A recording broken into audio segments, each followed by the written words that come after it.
जय श्री हरि। तो बंधुओं, पिछले अध्याय में आपने सुना कि भगवान ने अर्जुन से कहा कि इंद्रियों को वश में करो। इंद्रियां बहुत चंचल हैं और इंद्रियों को वश में करना संभव है। इंद्रियों के ऊपर मन है, मन के कारण इंद्रियां चंचल होती हैं। तो मन को वश में कर, मन से इंद्रियों को वश में करो। मन चंचल हो जाए तो बुद्धि से मन को वश में करो, क्योंकि बुद्धि मन से ऊपर है।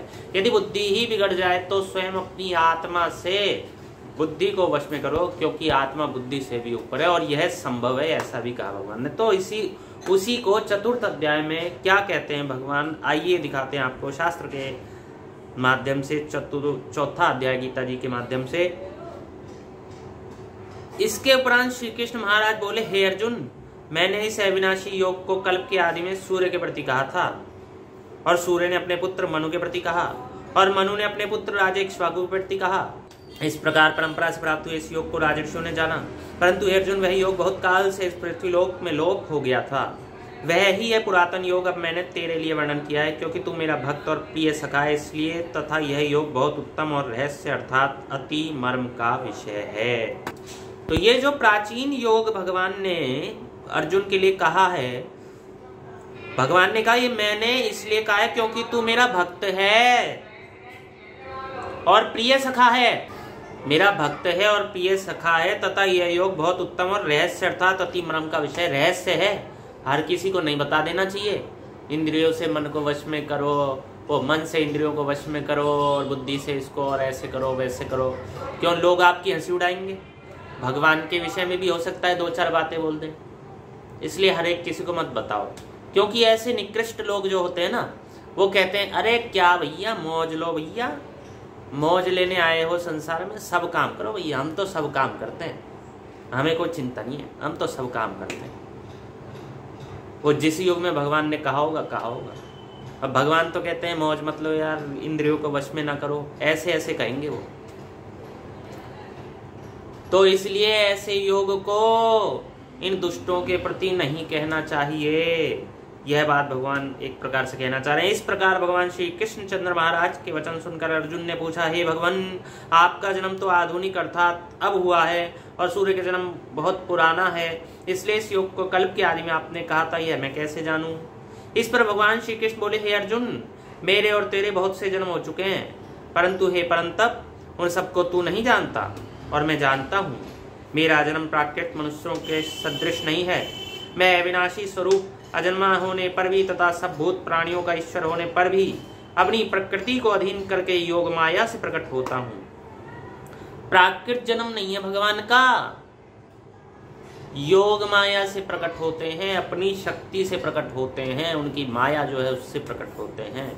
ये प्राकृत सृष्टि नहीं है भगवान का शरीर कि जला दिया और अंतिम संस्कार कर दिया, नहीं, योग माया से प्रकट होते हैं। जहां भगवान के शरीर को जलाने का उल्लेख किया गया है, तो भैया जलाने का उल्लेख तो ऐसा भी है कि जिसका शरीर ना मिले तो पुत्तल दाह का विधान है। तो क्या पता ऐसा किया गया हो, अथवा क्या पता भगवान ने लोकाचार के लिए ही एक और प्राकृत देह की सृष्टि रच दी हो और स्वयं अपनी देह से ऊपर चले गए हैं। क्योंकि सिद्धांत मूल यह है कि भगवान का शरीर प्राकृत नहीं था, प्राकृत शरीर नहीं था भगवान का, अलौकिक शरीर था, दिव्य शरीर था। जब भगवान राम बनकर आए थे तो जब माता सीता थी उनका शरीर ही प्राकृत नहीं था, तो भगवान का शरीर कैसे प्राकृत हो जाएगा? यद्यपि वो प्रकृति थी, कैसे नहीं था प्राकृत? कि उन्होंने उसी शरीर से दूसरा एक शरीर उत्पन्न कर दिया, और उस शरीर से तो वो कहीं और चली गई, अन्यत्र चली गई, और उन्होंने अग्नि के सम्मुख रख दिया वो शरीर। तो अग्नि में तो जल जाता है शरीर, प्राकृत शरीर, पर वो नहीं जला, तो दिव्य शरीर था। और जो उस समय सीता माता थी वो तो दूसरी थी, उनकी छाया प्रतीक। तो भगवान का शरीर कैसे अलौकिक हो सकता है? अलौकिक शरीर है भगवान का।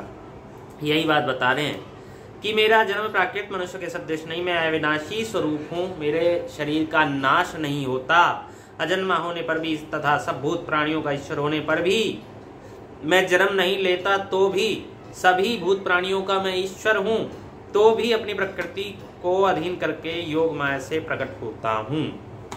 हे भारत, जब जब धर्म की हानि और अधर्म की वृद्धि होती है तब तब ही मैं अपने रूप को रचता हूँ अर्थात प्रकट होता हूँ। यदा यदा हि धर्मस्य ग्लानिर्भवति भारत अभ्युत्थानम् अधर्मस्य तदात्मानं सृजाम्यहं परित्राणाय साधूनां विनाशाय च दुष्कृतां धर्म संस्थापनार्थाय अहं संभवामि युगे युगे। इस पर एक चलचित्र भी बना दिया है, अन्य शास्त्रों से भी इसे बताया था। क्योंकि साधु पुरुषों का उद्धार करने के लिए और दूषित कर्म करने वालों का नाश करने के लिए तथा धर्म स्थापना करने के लिए युग युग में प्रकट होता हूँ। इसलिए हे अर्जुन, मेरा वह जन्म और कर्म दिव्य अर्थात अलौकिक है। इस प्रकार जो पुरुष तत्व से जानता है कि मेरा वह जन्म और कर्म दिव्य है, अलौकिक है, इस लोक का नहीं है, दिव्य है, ये बात जो तत्व से जानता है वह शरीर को त्याग कर फिर जन्म को नहीं प्राप्त होता, किंतु मुझे ही प्राप्त होता है।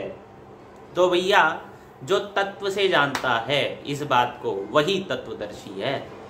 अब ये जो कुछ समय पहले वर्षों पूर्व हमने एक रामपाल नामक पाखंड का प्रचार करने वाले पाखंडी का खंडन किया था, जो कि जेल में भी संभवतः अब भी हो, हमें नहीं ज्ञान, संभवतः निकल आए हो, तो उस व्यक्ति ने कहा था कि मैं तत्वदर्शी हूँ और तत्वदर्शी मुनियों से तू जान, गीता जी का ही उदाहरण देके, और भगवान को कह रहा है कि वो भगवान, गीता जी का उपदेश भगवान ने नहीं किया। अरे भैया, तत्वदर्शी तो वही है जो भगवान को प्राकृत स्वरूप न माने, दिव्य अलौकिक माने, श्री कृष्ण को। और तुमने कहा कि श्री कृष्ण ने यह उपदेश नहीं दिया, श्री कृष्ण परमात्मा नहीं थे, परमात्मा तो कोई और ही थे।